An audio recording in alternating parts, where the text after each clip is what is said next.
விண்ணாளும் தேவர்க்கும் மேலாய வேதியனை மண்ணாளும் மன்னவர்க்கும் மாண்பாகி நின்றானை தன்னார் தமிழளிக்கும் தன்பாண்டி நாட்டானை பெண்ணாளும் பாகனை பேணு பெருந்துறையில் கண்ணார் கடல் காட்டி நாயேனை ஆட்கொண்ட அண்ணாமலையானை பாடுதுங்கா நம்மானாய் சித்தம் தெளிவீர்கள் அத்தன் ஆரூரை பத்தி மலர்த்தூவ முத்தியாகுமே. Vanakkam, very good morning, very good evening to you all, and thanks for the introduction. And I'm privileged to be a part of this Varsikotsavam celebration, the annual celebration of the Hindu temple of Bloomington. Very happy to see our fellow Indians being extremely active and doing their best to hold on to their roots, however far they are. So today's session is going to be on temples, not on any particular temple, or I'm not going to overload with architectural facts or engineering principles, the marvels that they are. This is going to be more on, as a general take on temples, how they have contributed to the betterment of the society, how in fact they've managed to bind the society together, be the central nucleus to which everything else is connected at a very personal level. How it is held over years, over centuries, if not millennia, to bring up the society the way that it is. So the mutual connect with the temples and how the complete society was dependent on it is going to be the core area of concentration for the first day. I would like to start the session with a few popular questions that most of us are asked or we ask ourselves. To begin with, why should we even be knowing about temples? We all know it's a religious place. We go there on special occasions. Some of us are quite regular too. Say weekends or a particular day of a month. We go there, worship, get back home. Sometimes we do spend some time in community building there, community activities, some of which are conducted in the temples. Now, if I develop an interest to learn about temples, what are the authentic sources to study? Because these are topics that are becoming extremely popular, especially after the advent of social media. There seems to be expertise in several fields in individuals. So, and interest level has grown up really big, and authentic sources to study these have always been a question. What exactly do I reap out after a temple visit? What are the benefits, if I can use the word there? What is expected out of me after a temple visit? How do I change? What are the changes? Now, why? I mean, if worshipping the Almighty is the prime area of focus, I might as well do it at the comfort of my home. I have a nice puja space. It's very comfortable. Nothing pressing, so I can walk in any time, however I want, do whatever I want, the way I want. It's a mere connect at a spiritual level with the Almighty, and I'm back. So why should I force myself, take all the pains to visit a temple? Most importantly, the kind of questions that I face, especially from the teens, is about why you say the God is omnipresent. What is so special about a temple? Why should I so specifically visit a temple? I think some of these questions, most of us in the audience would have faced or would have asked ourselves. But trying to decipher some of them and understand, get a convincing answer is where probably we lack, and just trying my best to answer at least a couple of these questions in the next 40-45 minutes. So after the questions, let's first get clarified as to what exactly a temple means, the etymology of it. We have two ancient languages in India, Sanskrit and Tamil. In Sanskrit, the most appropriate term, the most popular one to be used from ancient times in ancient scriptures is to address a temple is calling it a Devalaya. Deva, a Laya, that's how it's split. And in Tamil, we call it a Kovil, which is split into two parts, Ko and Il. Devalaya, the Deva is the deity. There represents the individual, the Atman, not the physical self, the Atman.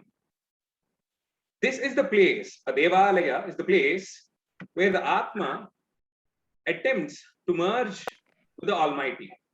Deva Alaya, where the Laya, the unity of the Atma, along with the Almighty, happens. So this is a place that is conducive to try and experiment activities at an individual level or at a community level to connect with the Almighty. The Tamil meaning is something similar to it, but calls it more like from the deity's point of view. Ko quite literally means the king. And here, the God who is the universal king, Il or Illam, directly refers to the residence of the Almighty. So in either ways, it's that residence of the Almighty where the Atma, the individual there, the soul, tries to understand him, understand the concept of God, and merge in it, dissolve in it. If this is possible from the puja room at your residence, the altar at your residence, then we are at a very toned and a matured, seasoned spiritual level. Since it's not very easy for all of us to try such activities at home, to create an ambience that's conducive to these activities, we see temples necessary. The sacred geometry followed in a temple, the Vastu Mandala system as it is quite popularly called, trying to develop a kind of a matrix on a plot of land where the temple is going to be constructed, identifying the geometric center, positioning the directions to 100% precision, dividing it into smaller spaces, allocating shrines, sub-shrines, activity centers within the space, all of it has some amount of reasoning behind it. I might not say that it is always a scientific reasoning, or at my own level, I personally think it's not really necessary to force scientific reasons behind all our practices. Sometimes these practices are more philosophical, psychological than being scientific. End of the day, the kind of benefit that you reap is more at an individual level, the benefit for the soul than for the physical self. So a humble request is, don't force or try and force a scientific reason to all our practices. Sometimes it might be very direct to ensure that it is convincing to you at a beginner's level, and at a more advanced level, it just becomes a practice, and it might be good enough to discipline yourself to a more constant, to being constant with the practices that are prescribed to you. Yeah. So at a broad level, we're just going to understand the three different types of architecture that is followed in Indian temples. It's a very regional one, the classification is, and it is very generic. There can be multiple subclassifications or subdivisions after these three broad titles. For an easy understanding, let's take the Vindhya Parvatas, the Vindhya ranges, the mountains that runs almost in the center of India. So all that happens to the south of Vindhyas dominated predominantly. I mean, again, it's very generic. It's a thumb rule kind of a classification. The kind of architecture that you see in major parts of Tamil Nadu, Andhra, Telangana, and Karnataka. Let's, for the time being, exclude Kerala school of architecture from it. So all these are together called as the Dravida school of architecture. Then you have the very popular styles that are seen in the other ancient cities of northern India, the east, west, and the north, northeast, northwest, all of it at a very, very generic level put together is called the Nagara school. And there can be cases where both these schools give and take architectural principles, architectural elements, planning policies, and come up with a very interesting combination of both these schools put together, which is what is called as the Vesara school. These are the technical terms used in ancient scriptures that speaks about architecture, temple architecture, and engineering. I'm just using it here more for as a tidbit for you to remember and take back. So that's the way temples are classified. If you ever wonder why the school of architecture or the styles followed are different. But what might be an interesting point here to note is the spatial planning, the psychological impact that is tried to be cultivated for the user from within, all seems to be falling in line, seems to be similar in all these three schools. Let's see how. A temple is special because it's considered, the complete campus is considered to be the manifestation of the divine self. The planning of the temple in a straight line, the orientation of the temple being dominated in a straight line, where each of the architectural element, starting from the high-rised Gopuram or the pyramidal arch entranceway, the Torana entrance as it is called, starting from there all the way up to the Sanctum Sanctorum, where the Mula Virat or the Mula Murti, the main deity, the principal deity of the temple, is housed. It's all in a straight line. And in between these two, the main entrance gateway to the Sanctum Sanctorum, or the geometric center of the Sanctum Sanctorum, where the deity is exactly positioned, all of this falls in a straight line.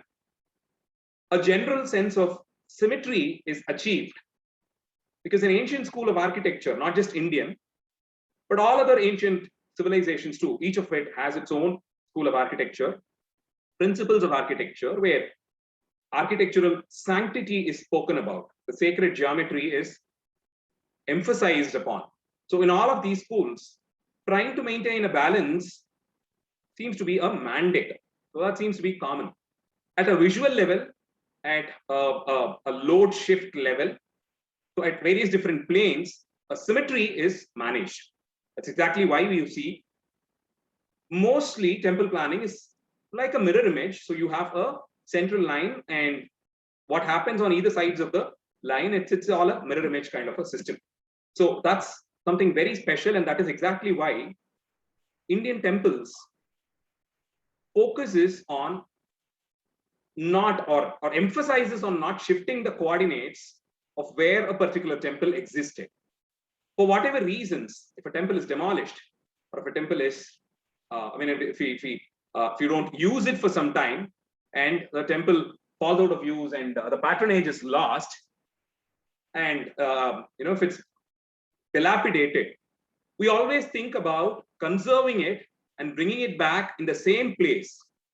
The tradition of allowing it to rot by itself, just moving the deities from there to another random place and constructing a temple of a different size, is not advised, because the exact coordinates have been identified, maybe for a historic reason or maybe for a spiritual reason. So considering the complete temple campus along with the piece of plot on which it stands as a part of the divine manifestation makes it even more interesting. At a planning level or at an elevation level, either ways, the features, the architectural features, the architectural elements are all directly compared with the divine physique of the god himself. The kalash, where it is the pinnacle that is kept at the zenith, which is the final rites, the final rituals, which is a part of the final ritual of concluding the architectural construction, is when the kalasha is placed right on the top. That is directly compared with the crown of the deity. So it's like the coronation of the deity himself. So the shrine and the deity that's installed inside aren't two different entities. They are one and the same. So the respect that is given to the murti that is installed inside gets extended to the shrine also. That's how direct it is. That's exactly why when the rituals for initiating the temple worship or to kickstart the worship, what we call as the Kumbhabhisheka, happens, all the architectural elements are also technically installed through rituals. So invoking the divine presence in all of the elements, starting from the plinth, the lintel beam, the entrance, the balustrades in a hand, or the handrail, if there are going to be steps to climb up the shrine, all of these, the divinity component is invoked through rituals. That's exactly why every component of the temple is important. And so in comparison to the divine physique of the Almighty, now what you see in the slide is a typical South Indian plan for a Shiva temple. The rectangular line, the outermost rectangle that you see, the bold line there, that's the compound wall. So that's the complete periphery of the temple. The proportions for the rectangle by a thumb rule, we follow the golden ratio system. That gives an aesthetic, a visual balance, and it's much more efficient for the functioning part. So that's the compound wall, and you have the central shrine where the Shivalinga is installed. Now compare this plot of land. You see a superimposed image of a human anatomy there. So that's the forehead, the center of the forehead, just between your eyebrows, where you generally keep your tilaka. That's exactly where the Sanctum Sanctorum happens. And that's for the same reason why we protect the point there between your eyebrows, the Agnya Chakra as it is called. We always have a tilaka there, a Gopi Chandanam or Bhasmadharanam or a Kunkum there, for a simple reason that we believe that's exactly where the concentration of energy is maximum. So the central shrine, the prime deity, is installed right there, not in the geometric center of the rectangle. That way, there is a difference between other religious, planning of other religious spaces and ours, to be it the Nagara school or the Dravida school. It is not the geometric center. You don't draw diagonals for these for this rectangle and then point the geometric center. It is always off-centered, and so that's where the forehead point is, and that's the point between your eyebrows are, and that's where the Sanctum Sanctorum happens. In connection to it, the shrine for the concert of the god. So it's a Shiva temple here. So Devi or Parvati has got to be accommodated at a prescribed point. And then you have other deities like Ganesha, Kartikeya, Bhairava, Veerabhadra, Nataraja, and other forms of Shiva. Nandi Deva, where he has got to be positioned. So all of these happens in connect to the central deity. From this simple thumb rule planning or a conceptual development, it went on to come up with such masterpieces where you have extremely complicated shrines with several concentric rectangles, all of it forming a part of the compound wall, the corridors. And this happens both at a plan, at a two-dimensional level, the planning and the elevation part. So either of it happens. And that's a typical Gopuram that you see in Madurai, the south of India. Following it is the Dhvajastambha, the flagpole. Quite literally, it means the flagpole. So it's like a flag mast on which the flag bearing the divine emblems of the god, the weapons that the deity carries, the vahana of the deity is all painted on a piece of cloth, and that is hoisted to mark the day of annual celebrations. When we all do it, when you have a celebration, in order to install the sense in all of us to kind of kindle an interest, a flag is hoisted, and it's a major ritual. And as a mark of closure of the festival, it is brought down, and with reverence, the flag is taken to the Sanctum Sanctorum, offered at the feet of the deity, and then it is given to the patron. So that's the Sanctum Sanctorum. And then you have series of mandapas. You walk from one to another. If you've noticed, the outermost mandapa is the largest and it is the most well lit. And then you keep walking. The lighting component kind of dims as you go in, and the size also starts shrinking.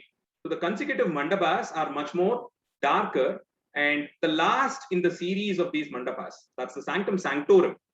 Hall after hall you cross, and the Sanctum Sanctorum is there as a surprise. That's the most dim lit space. That's in fact the darkest space with minimum scope for natural ventilation.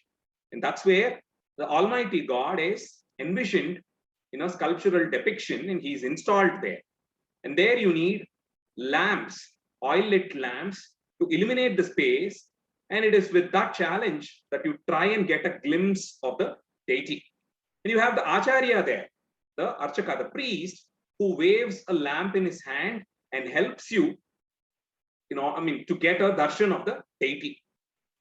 That's the Shikara, or the Vimana as it is called in the South Indian context.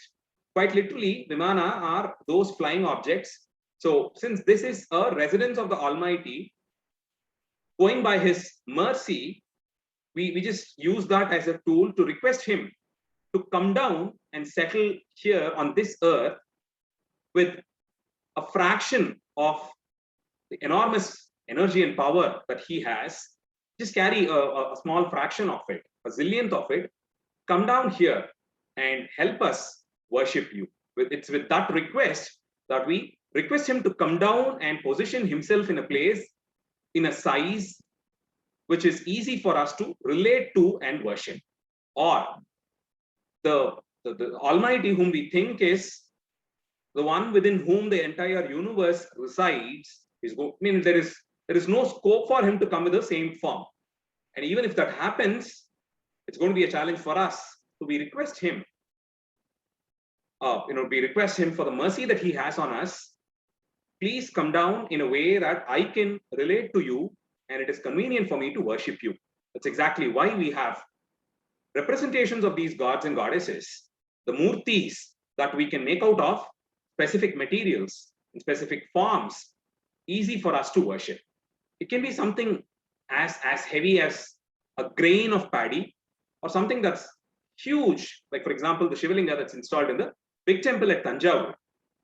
So it's out of our convenience, we get to choose a murti made up of a material that is again easy for us to access. It can be something as simple as clay or something as expensive as gold. So anything in between is fine too. So you just make a murti, you request him to present himself in it, and he'll be more than happy to get into it. That's how easy it is. Significance of sacred geometry. There is a lot of symbolism in our temple planning strategies and the structure that it is. That's exactly why time and again we stress on following the alignments as it is prescribed in the sacred text as much as possible. With the constraints happening today, with limited space, other issues like practical purpose, not getting priests who can, the number of priests or commitment, the general commitment in the society, or funding issues, there are way too many practical issues. So in order to strike a balance between both these, the interest in us and the challenges that we face at a societal level, there are a few areas where compromises have been accepted by a few practitioners, the architects in particular, and they've come up with solutions that are viable, that still follows the traditions as much as possible. In fact, I would say that most of these temples built outside India the last couple of decades have still managed to bring in the divinity component, because the planning principles still follows whatever bare minimum is suggested in the sacred text. That's exactly why these temples are still flourishing with it just outpours with all the divinity in it. So specific alignments related to the geography of the place, the deity, the directions, and the patrons also got to be considered before coming up with a blueprint. It's a symbolic residence. It's where the deity sits, and the complete temple is the body of the god. There are many directions in which an individual finds the reason for visiting a temple. It can be something as direct as religious or spiritual. It can be experimental, say your philosophical search, or it can be something very common, like a social reason to visit a temple. I'm not very particularly interested in God. One might feel so. One might say I'm not really very religious, but there was a trade fair happening in the temple, and I like being around with friends, so I just visited, and seems like the place was capable of bringing communities together. That might be the starting point for many. It has in fact been the starting point for many.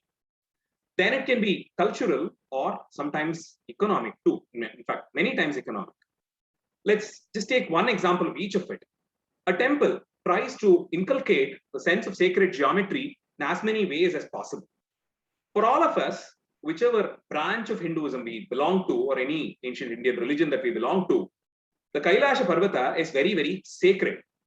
We all try our best to make a pilgrimage to the Kailasha at least once in our lifetime.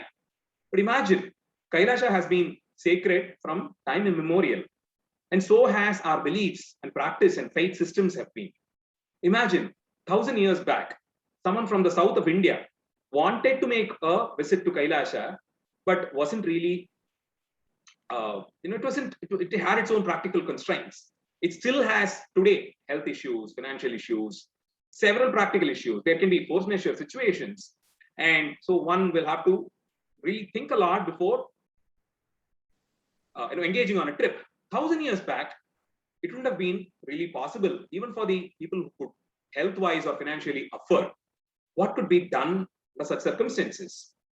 When a massive endeavor like constructing the big temple at Tanjavur was started, the great king, the visionary that he was, Rajaraja the Great, thought, how about bringing to the south of India the quintessence of Kailasha Parvata? We think that the Kailasha is a manifestation of Shiva himself. That's our faith. And that merciful God that he is, may I request him to take the same form, come down and settle here in the south of India. So there is some scope for the South Indians also to visit the shrine that was going to be built. And that was the concept for the development of the big temple, in fact, in Tanjavur. And he calls it as the Dakshina Meru, the Mahameru of the south. And he did come up with a lofty plan. The blueprint was really huge to come up with a grand construction of the big temple, where in the front elevation of the Shikara, he scaled down the Kailasha Parvata, followed the same topography. And what you see, the central image, the photograph that's there in the center is what is there in the south, east elevation of the Vimana of big temple at Tanjavur. He's very conveniently scaled down the topography of Kailasha to something that's accessible to us. Went on to add the images of Shiva, Parvati, Ganesha, Nandi, Subramanya, all the rishis who are a part of the topography of Kailasha. So if you cannot actually make a trip to Kailasha, come down to the big temple, take a darshan of Mahadeva there, go around the Sanctum, Sanctorum, think that you're actually circumambulating the Kailasha Parvata. The pradakshina done there in the big temple campus is as significant as doing a pradakshina around the Kailasha Parvata, because he's requested Shiva to come down and treat this as the Dakshina Kailasha, and Shiva has certainly done it. That is something that we cannot achieve in our puja room. There can be spiritual reasons.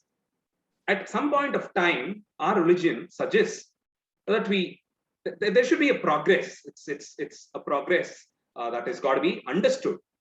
The spiritual practices, we don't get stuck at one place.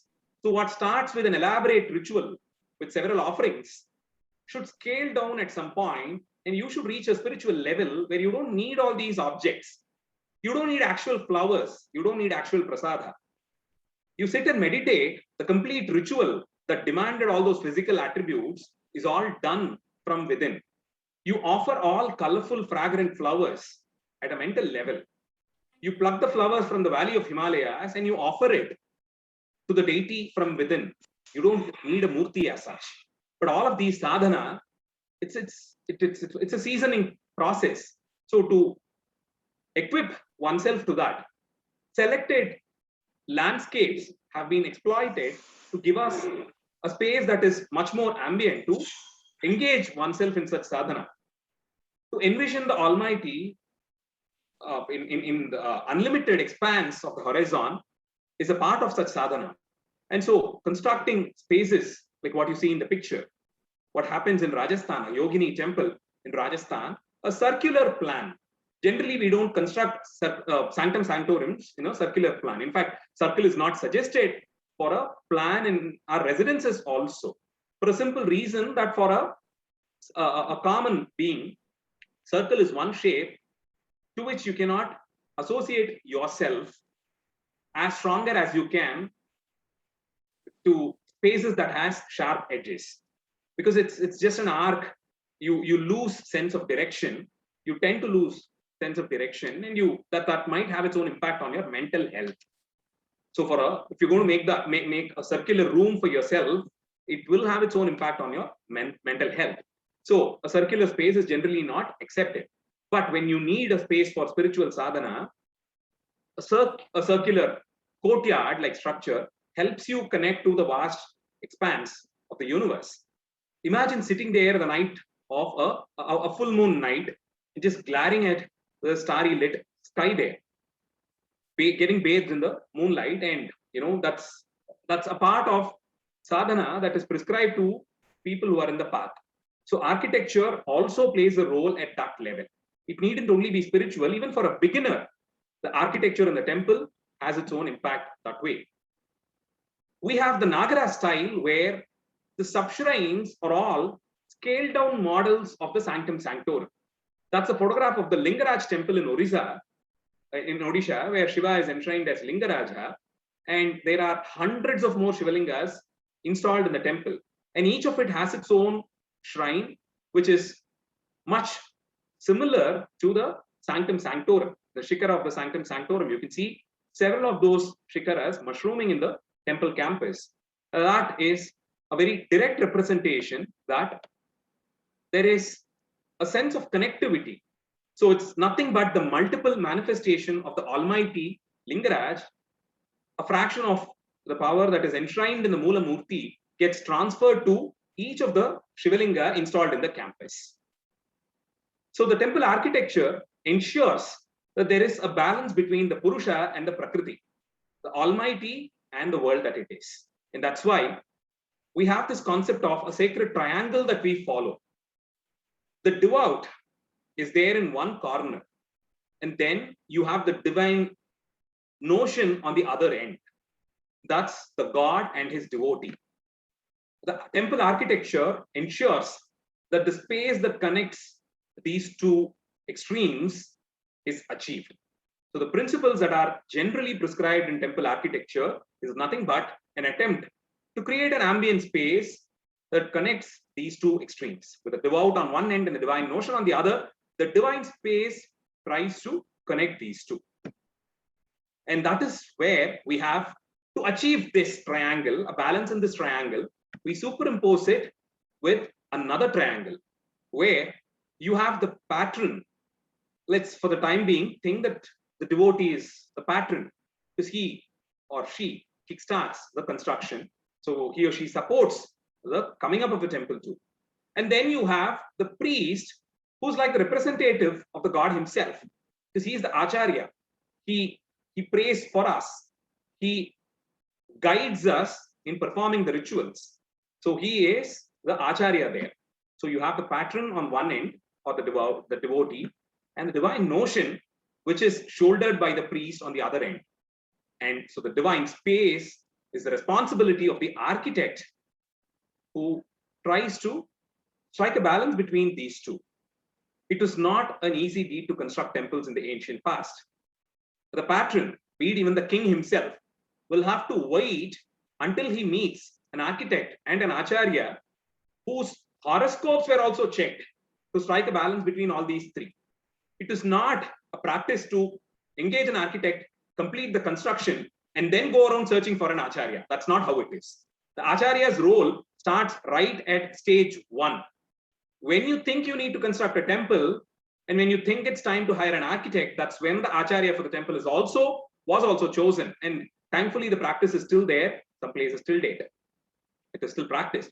So all these three fall in line, and the horoscopes are also matched to ensure the complete process is flawless and there are no barricades in between. There are no surprises in between. So let's take a virtual tour to the temple and try and see how these spaces have helped us achieve what has been prescribed. I'm just taking a typical example of a South Indian temple, and this is the tall Gopuram of Madurai Meenakshi temple.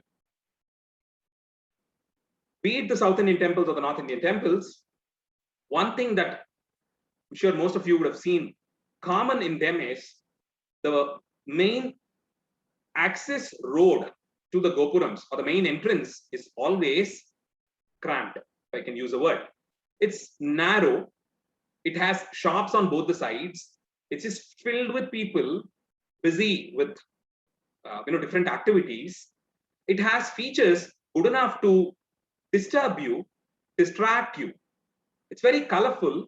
It's very fragrant. You have sweet shops. You have fragrance from the flowers that are being sold there, and you have the dhoop that's burning in all the shops, and that has its own impact on us. And you have shops selling various different things, from puja articles to samagri to textiles to souvenirs, hotels. Everything happens on this road that takes you to the temple entrance. Do you think that these roads were broad once upon a time, and over years it has shrunk? Over years it has narrowed down? Well, needn't necessarily be the case. Let's just check that's the access. That's the guiding access. So that's the main road that helps you walk into the temple. In fact, For a person who's not used to Indian temples, but have only seen all these cosmetic photographs of these temples in various angles, comes down to visit a temple, and he or she is always in for a surprise that, oh my God, is this the entrance that I'm going to, I mean, is this the road that's going to help me walk into the temple? It's so narrow. So let's just look out for the proportions. Yeah, that's the road width as opposed to the height of the Gopuram. Generally, a structure as tall as this Gopuram in the picture needs at least the height of its own self to be the width of the road, the axis road. But here it's almost, I mean, it's a photograph, so there might be some distortions in it, but still the width is, say, 1/3 of the height. The width of the road is just 1/3 of the height of the Gopuram. Why is it so? Why should it be that way? Why can't we clear all the shops, make it really broad, and keep it very quiet and calm? That's not a part of the original master plan. The reason that these shops have always been there is very simple. Every visit that you make to a temple is a visit to God's own residence. It's like actually going to the Shivaloka or Vaikunta to make a visit, to say hi to him, to offer yourself to him or her and come back. So the temple entrance Gopuram, it's dramatic, it's just huge and tall in order to give you a sense of walking into a space that's very, very supreme, that which is very, very special. The same reason why government buildings, the seat of power, is generally built on a high-rise platform. You feel very timid in front of it. You feel very small and simple in front of it. You feel humble in front of it. If somebody whose residence, I mean, say the president of a country, the power that comes with it is also brought out through such architectural elements, the height, the grandeur. So you feel really humbled when you stand in front of it. Yeah, I mean, if somebody who's, I mean, if the resident is going to be changing in a cycle, if the residence of a mortal being needs so much of drama in it, how about coming up with such tall structures to somebody who's going to be there always? This Gopuram that you see in the picture was built around the 16th, 17th century. It's 500 years old. The god enshrined in the Sanctum, Sanctorum, we cannot actually assign a date. We can assign a date to the stone that is used as a part of the Sanctum, Sanctorum. The architectural features of the epigraphic record there can help us ascertain a date. But the god inside, no, you cannot. Not even the style features can help you assign a date to it.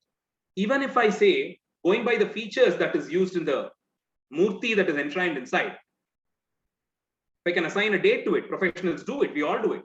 We say the murti there is from the Chola period, but that does not necessarily mean that the very temple or the presence of God was first felt there during the Chola period. It could have been there centuries before that.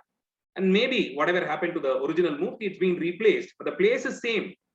So even if it is replaced, the place is same. So it's going to be the same deity who is there. That's a very concept. So the drama aspect of it, the architectural supremacy with which the entrance arch carries, it just ensures that you're walking into a space that is the residence of someone who's been there from time immemorial, quite literally. So the Gopuram is that transition spot, that quite literally the threshold through which you walk in. Yeah, so the world that you've just crossed, which is filled with distraction, which is cramped, which you think is actually beautiful, but which it is not. Just imagine the sudden shift. The moment you step into it, say the Gopuram is 50 feet wide, you just cross that 50 feet length, suddenly you enter into a space that which is huge, the courtyard.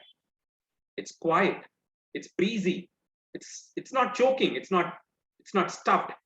Yeah, it's a sudden dramatic transition. So the market street or the narrow lanes through which you walk, you know, I'm sure you can all recall the greatest shrine of India, Varanasi, Kashi Vishwanath shrine. Imagine the maze that you'll have to cross through, filled with all kinds of people. But that's the only way. However rich you are, you cannot expect yourself being airdropped inside the temple campus. You will have to pass through the crowd. That's a part of it.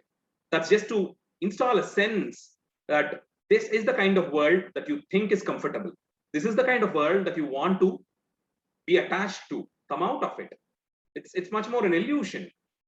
The way your senses are trapped here with all the fragrance, the tasty food that's there, that's being sold outside, and everything else that you think is comfortable, remember, it is not. The actual comfort to the Atma happens once you cross this great entrance point. So you walk in to see yourself standing amidst something that's very visually pleasing, something that which is expansive, that's something that which is huge. That's the courtyard. And then you have a series of such courtyards, one after the other you cross. The outermost is well lit, well ventilated, and it is huge. And the hypostyle hall concept of having a colonnade on either sides, a series of columns, rows of columns, is to create a sense of never-ending distance. And the end there is just dark. So that creates a sense of curiosity. So if it's going to be lit throughout and you're sure about what is happening in the other end, you're not going to be attracted towards it. If it's going to be dark and leaves a sense of curiosity, you start walking towards it. It's the same sense of curiosity that a locked door has on us than a wide open room. When it is locked, you would really want to know what's happening on the other side, right? So that's why the end is kept dark. So you walk towards it only to discover that there are more such mandapas. And the columns, some cases you have 1,000-pillared halls, and then you have 100-pillared halls, 500-pillared halls, whatnot. So you walk past each of it, ornate columns. The columns have storyboards depicting sculptures, telling different stories from the Itihasas and Puranas. So each of the column is a part of the divine self itself. So the column is divine too. Then you have these mandapas, pillared halls, which are put to different uses. Might be for festivals, during special occasions. The processional deity is brought out, kept there, and you have special offerings that are made too.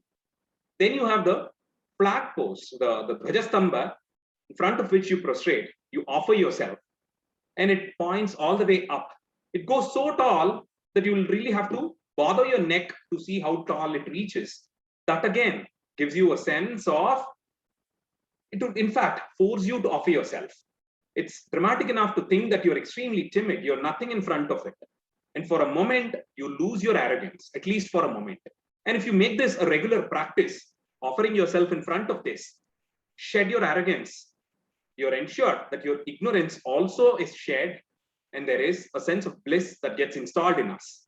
It might take a couple of days, weeks, or months, but at some point, you see yourself winning over arrogance. That's the first step towards, that's in fact the first step towards the achievement that a soul can think about. Then finally, as you can see, the number of openings for each of the columns gets reduced. So it starts getting darker and darker as you start moving towards the Sanctum Sanctorum. And finally, you cross all these mandapas and reach the Sanctum Sanctorum, where the deity is installed, the most dark lit space. For a moment, you will have to hunt for the deity. Visually, you'll have to search for it. It's only lamp lit, and there is that little entrance door. And always the entrance to the Sanctum Sanctorum is kept at a minimum dimension. It's just framed good enough for the priest to walk in and come out. It's not generally grand, and it is kept at a minimum illuminated level because you'll have to hunt for the deity yourself. That's the same experience.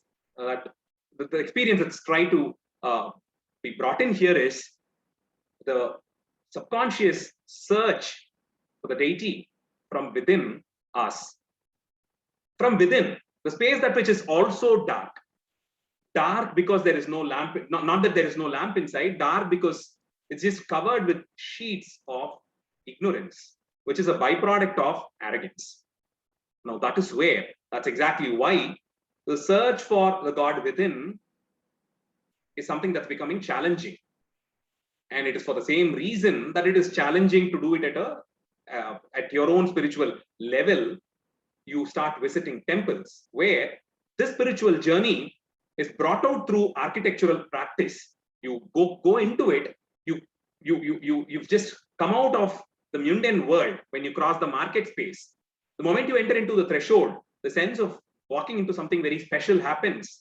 The moment you stand there in front of the corridor, which seems to be growing in all possible directions, you lose yourself to the resident there, and you start crossing one mandapa after the other, and it starts getting dark, and at the end you stand in front of the Sanctum Sanctorum, which is the darkest space. You try to visualize the God inside, and it is dim lit, so you're not really sure about what is happening inside. That is the embodiment of the ultimate truth, the essence of which is installed in all of us. After all, it's the Atma itself is Bhagavat Swarupam. He resides in us.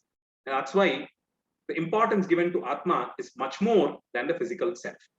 So the trip that you take to the temple every day is the same trip that you should be taking from outside you to the you in you.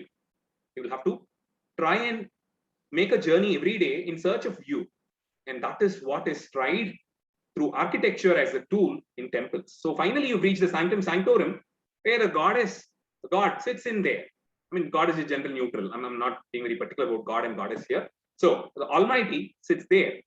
And to enable you, you have the Acharya who walks in, the person who has achieved a level of spiritual maturity, seasoning.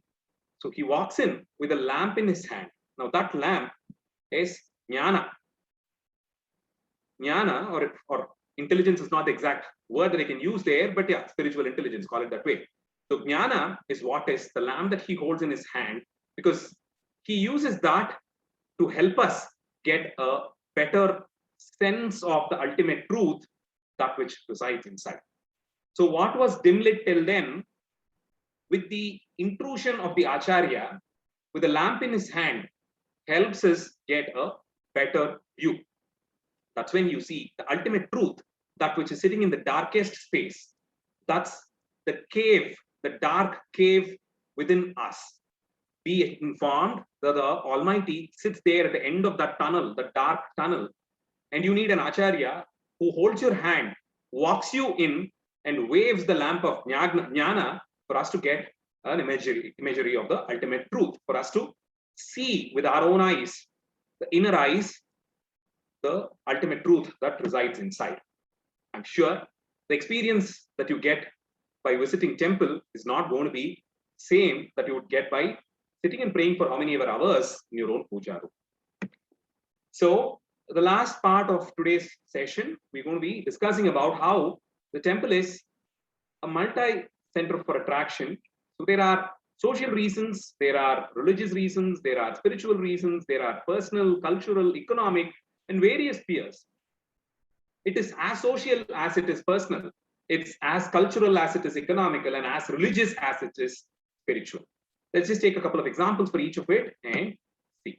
So the cultural concept, let's take something like the artistic murtis that have been made, starting from the Mathura school of terracotta murtis to the Pallava sculptures or the Chola bronzes, the unmatched Chola bronzes, all the way through. Millions of families of artisans have flourished through the patronage that they have received through these murtis being commissioned to be installed in the temples. Starting from terracotta to clay to alloy of different metals to gold and silver. And when I talk about the murtis and the craftsmanship that is associated with it and the community of craftsmen, it also means that you've had the weavers community, the jewel makers, and all those allied art forms that goes into the ritual making. Painters, visual artists, sculptors, architects, mural painting, whatnot.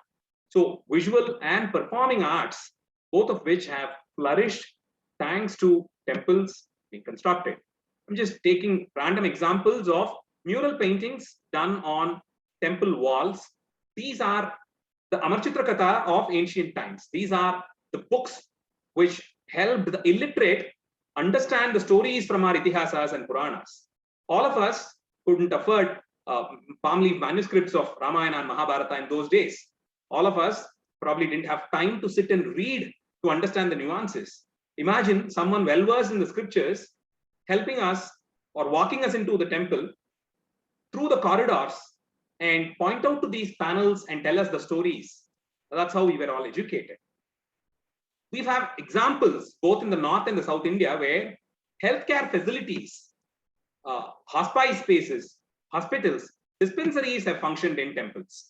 Ayurveda practitioners have their commission were employed in these dispensaries where you have epigraphic records of hospitals with 20 beds and 35 beds and 60 beds functioning as a part of the temple, attached to the temple, where in fact prescribed dosages of medicines are also recorded in the inscription. These hospitals also had herbal gardens where all required herbs were planted and cultivated and the concoctions were prepared.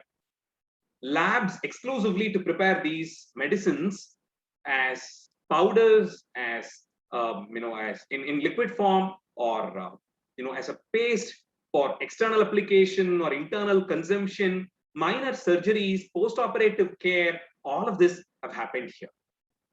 Temples also had granaries associated with them, and most of the land associated with the village, in and around the village, were owned by not the temple administration, but the god himself.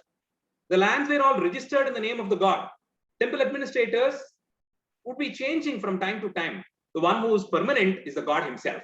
So the temple lands were all associated with the god. In fact, they were quite officially in the name of the god.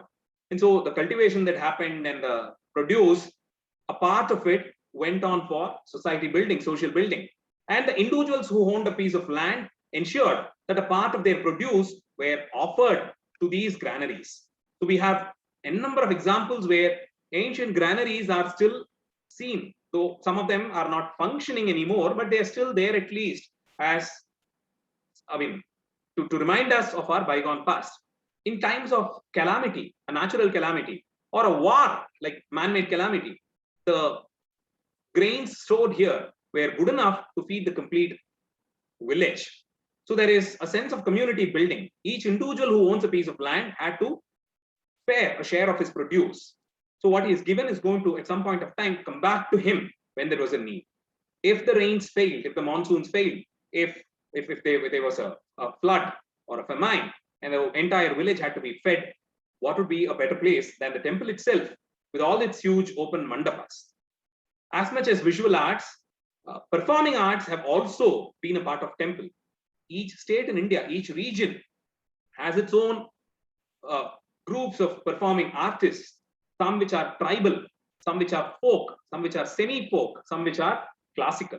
So be it the street theatres or the temple choirs, the temple musicians, communities of them, folk artists, all of them have had a role and in the temple, and the temples have ensured that traditions were shouldered by these artists.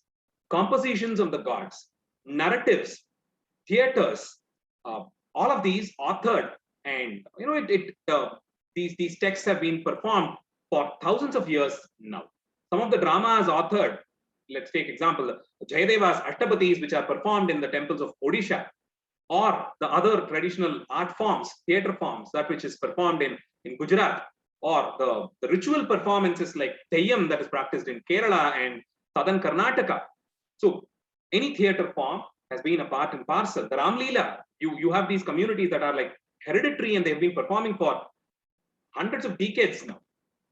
So all of it has its connect with the temple. Space for personal interaction. You have, a man's all kind of key events. Yeah, starting from your birthday, when a kid is born, the first thing that is done at your home is to make an offering to your family god, your patron god. Yeah, you might not be able to visit the shrine immediately, but you make a small offering. You keep it somewhere safe. You tie it in a piece of cloth and keep it in the puja room.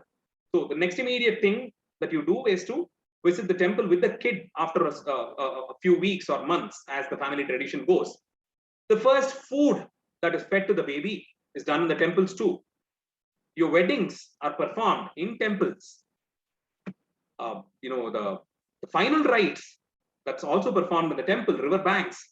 So all key events, the milestone events in one's life, starting from the birth to the Remembrance Day being done by their relatives, all happens there.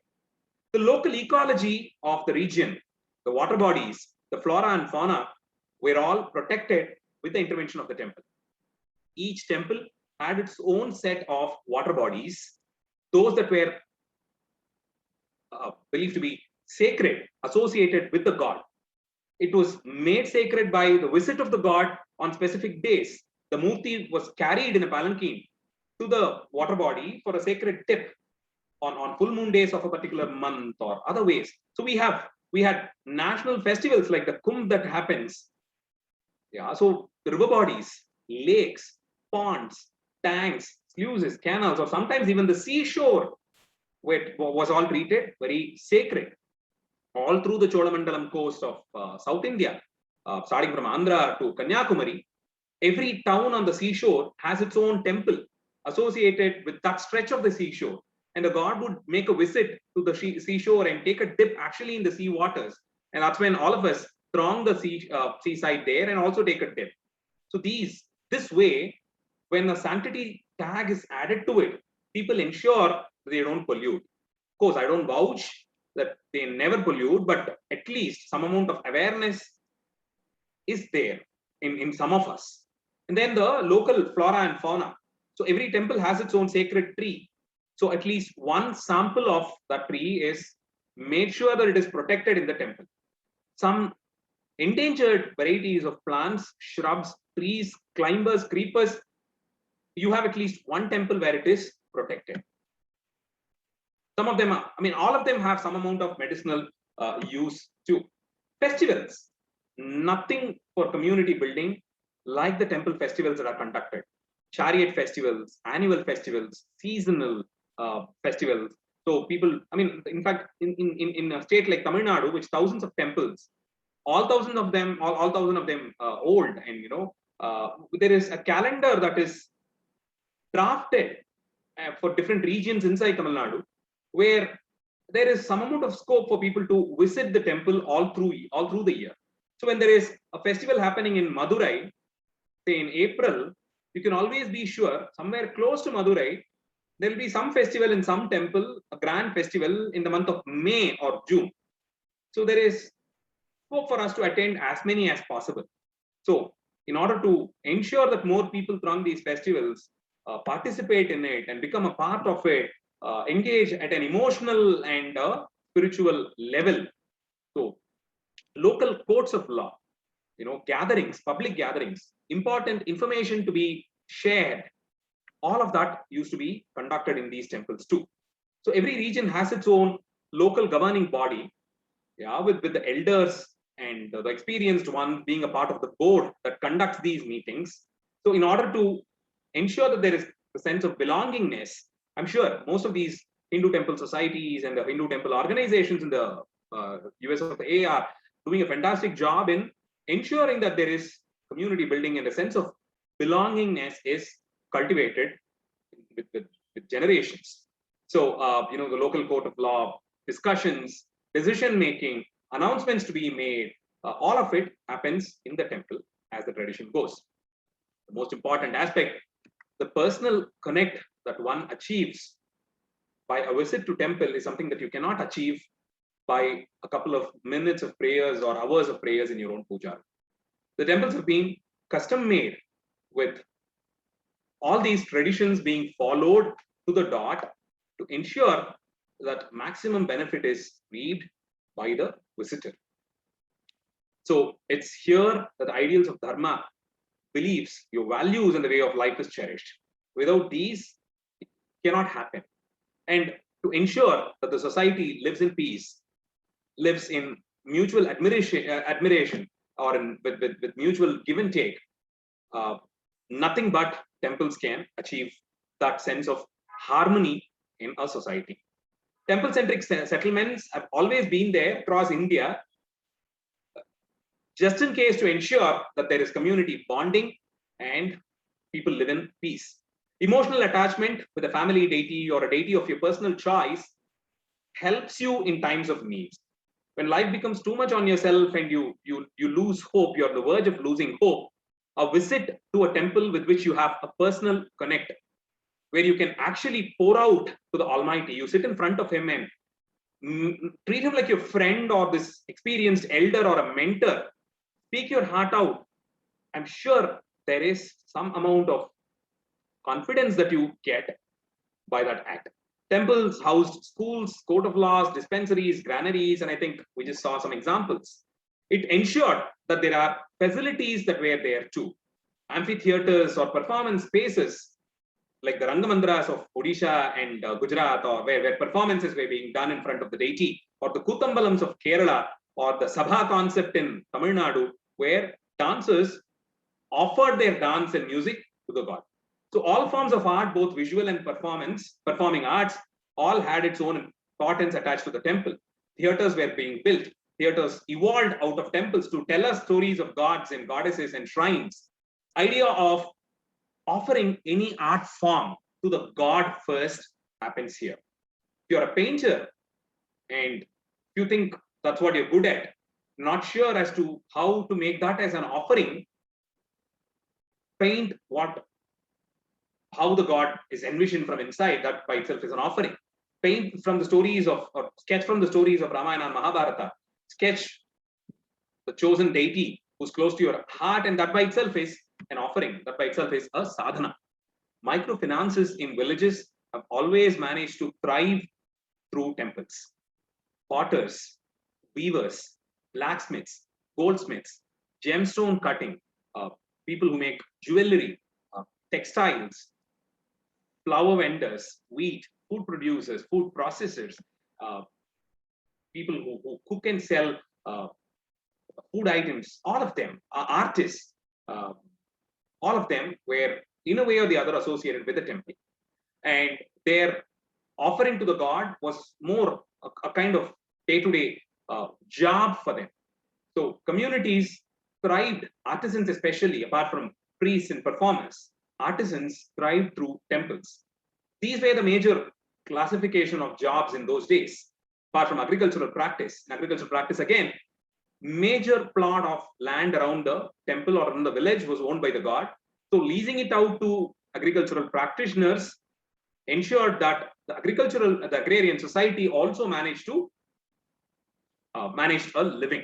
So artisans, agricultural producers, agricultural laborers, priests, any section of the society had its own connect with the temple, and financial and economic activities thrived around these temples.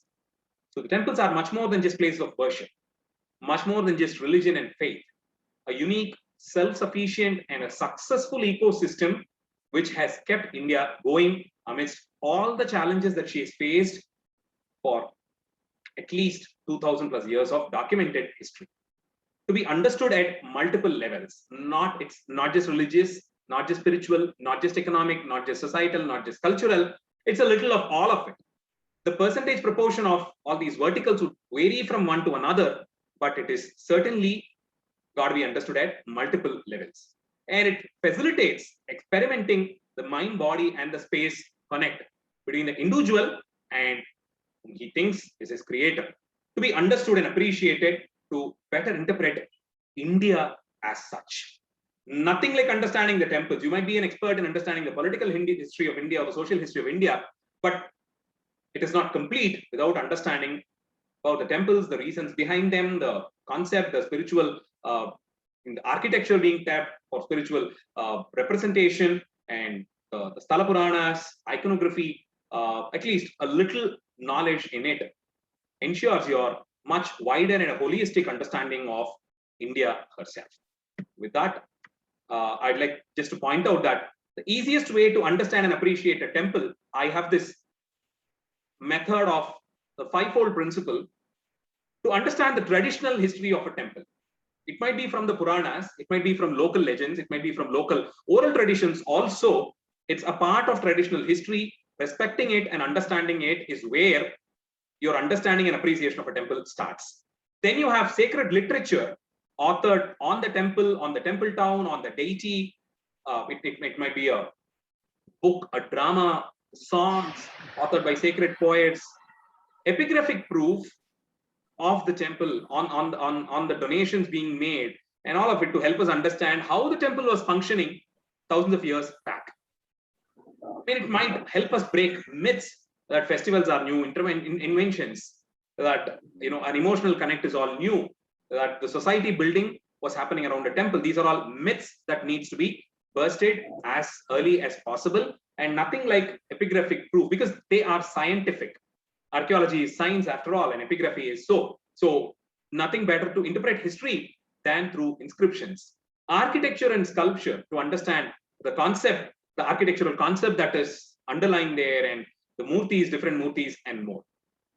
Last but not the least, a good amount of knowledge, or however much you can, on the temple traditions, rituals, why certain things are being practiced, what are the significances, why a festival is being celebrated at that time of the year, why is it a mandate to celebrate it in a particular way, why do we wear a kind of an attire, and more.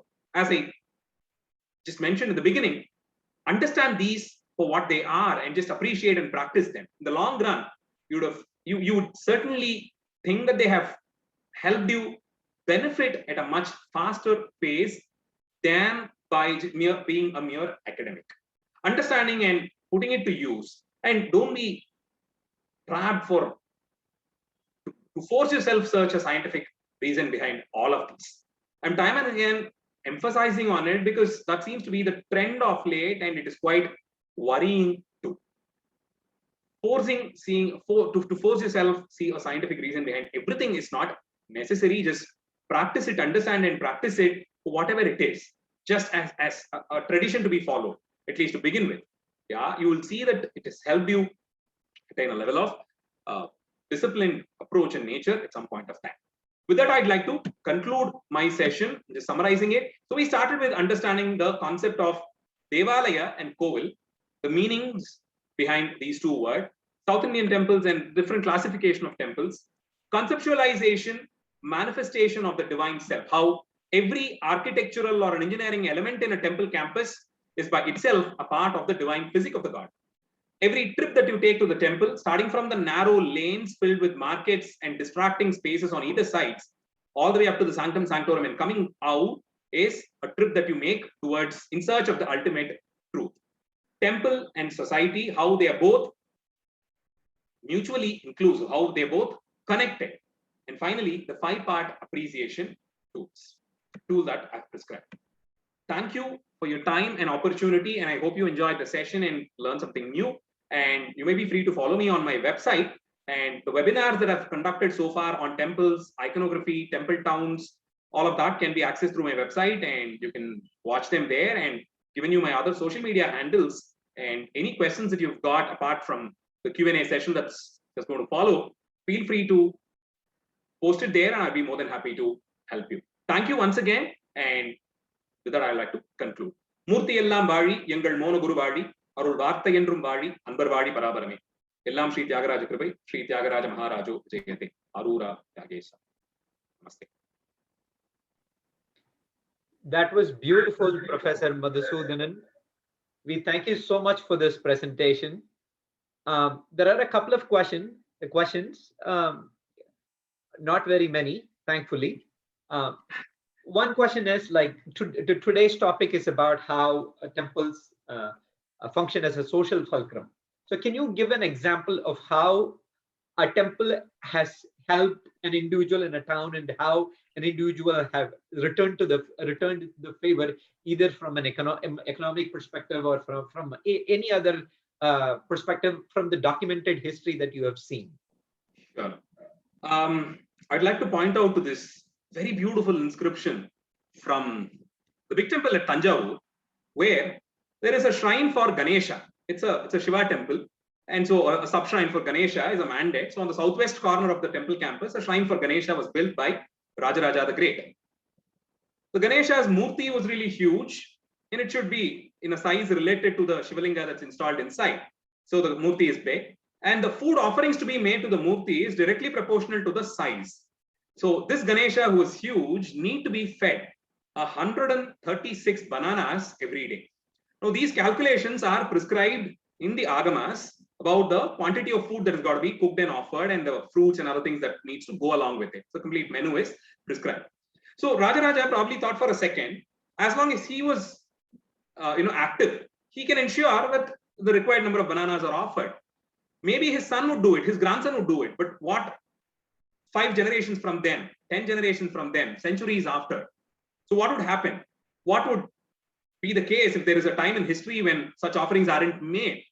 Now that he has commissioned the temple, he is responsible to ensure that Ganesha is fed, right? So he comes up with this beautiful financial scheme wherein he ensures that 3 different communities of merchants are benefited by a financial concept, a self-sustaining concept, which can go for which can go on a long run.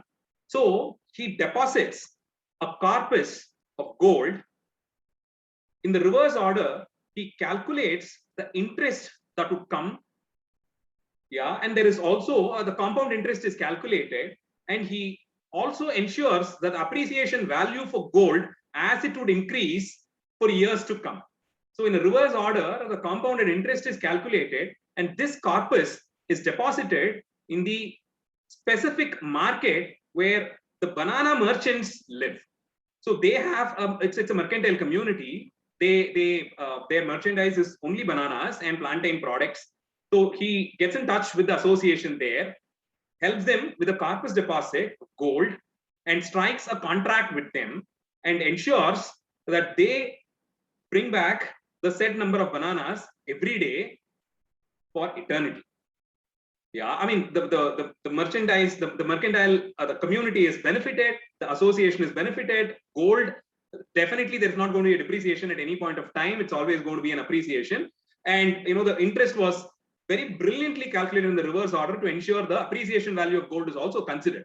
And all these numbers to fraction detail is recorded in the inscription. The fraction for 4 digits is also mentioned, and he says, I ensure this way that the number of bananas required for everyday offering is there for years to come. That's one quick example that I can think about, and I can assure you there are 100 such examples. That was beautiful. Thank you. Yes, sir. Another question, like, why are temple Gopurams painted in different colors in Tamil Nadu, in other parts of South India, and not North India? Is there a reason? Because North India is quite a colorful part of India.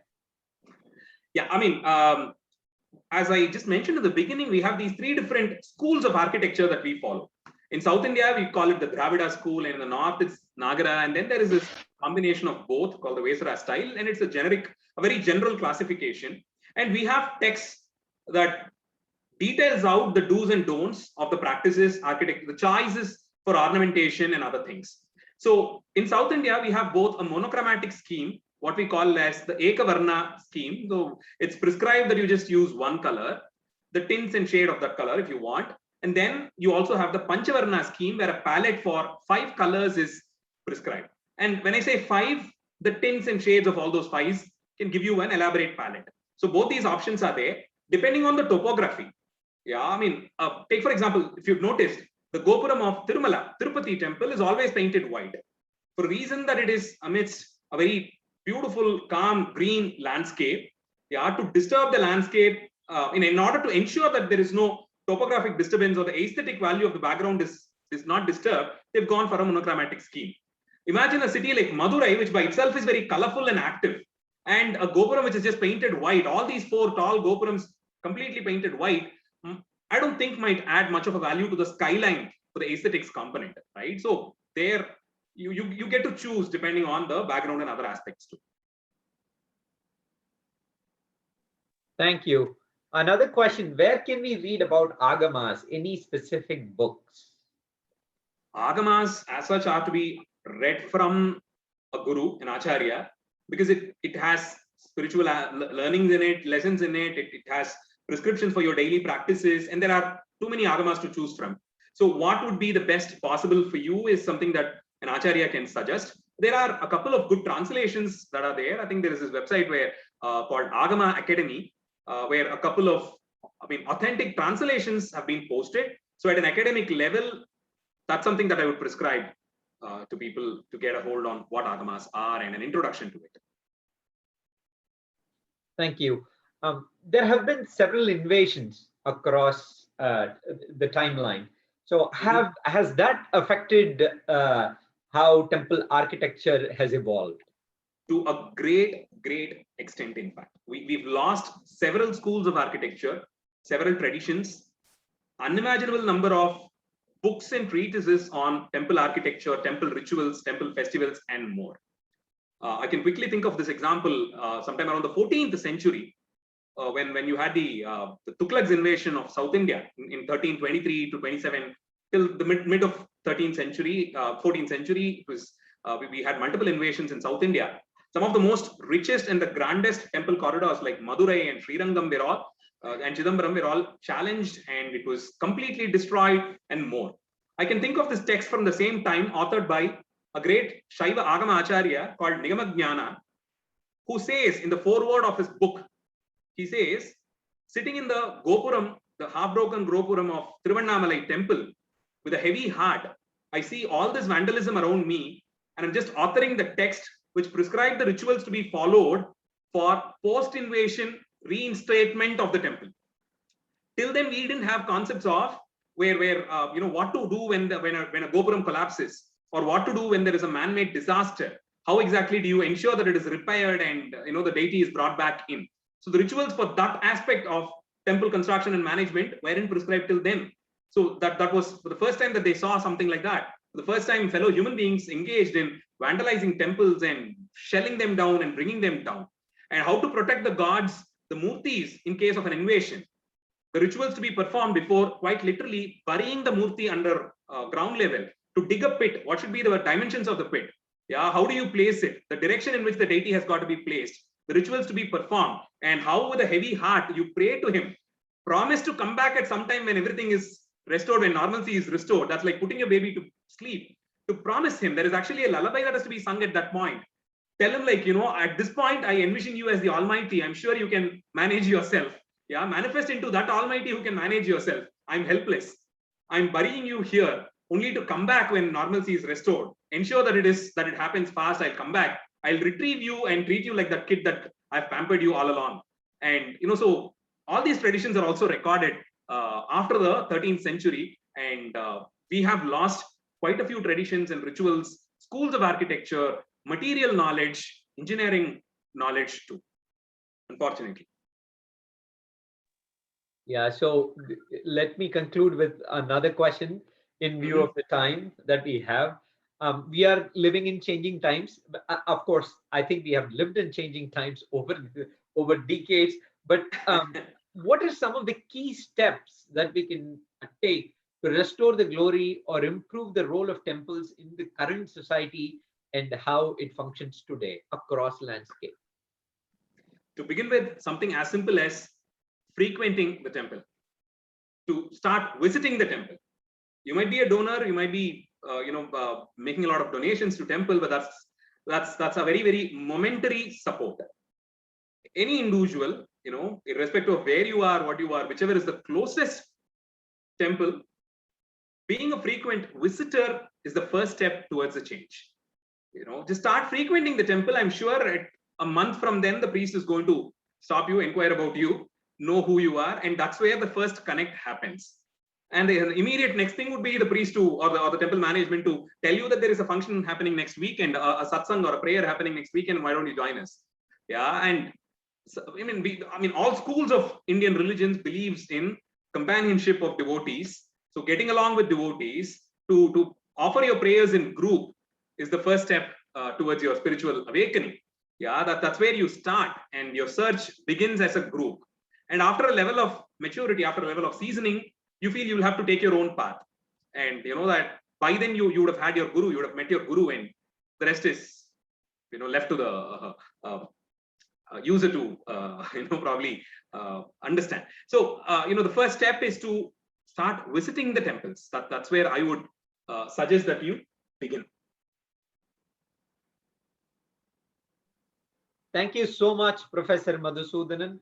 With that, we conclude today's events. Tomorrow, please join us at 8:30 Central Time again for another session. Tomorrow's presentation will be on the evolution of temple design across timeline. starting from documented history to today's North American temples as such. So we'll all see you tomorrow. Thank you and namaste. Thank you. Thank you.